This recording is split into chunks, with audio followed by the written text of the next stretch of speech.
right to make a request. It's not actually a right to work flexibly. And what the employer has to do is actually consider the request in a reasonable manner.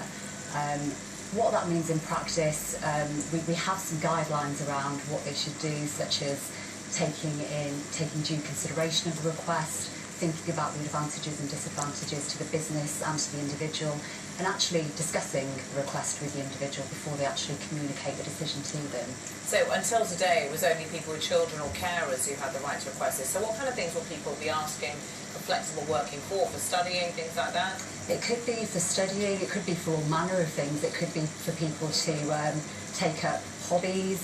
It could also be for the more traditional things like childcare, or also for religious reasons that they might want certain days off, such as Sunday. Isn't this going to cause havoc for employers, especially small businesses? I actually think that whilst there will be an impact, I don't think it's going to be as significant as some people fear. I think some organisations already offer flexible working to everybody, so they're sort of ahead of the game in that sense.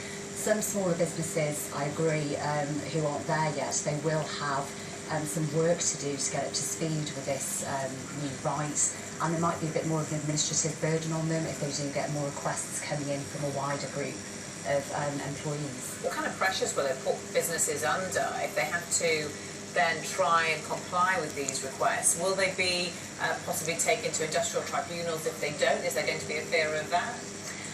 I think, again, I think that there's greater fears about this than what will actually happen in practice, because an employer still has the right to refuse the request if they have a genuine business reason for doing that. So it may be cost, it may be that they can't reorganise the work in a way that allows them to give that employee some time off.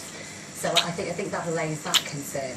As far as the deterrent, if they fail to actually deal with the request in a reasonable way, an employee can take them to a tribunal and the award can be a maximum of 8 weeks' pay.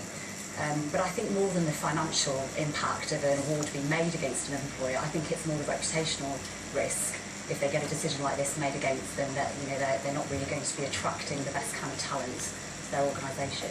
Okay, Angela Simpson, employment lawyer, thanks very much for taking us through those changes and how they are going to affect people. Thank you.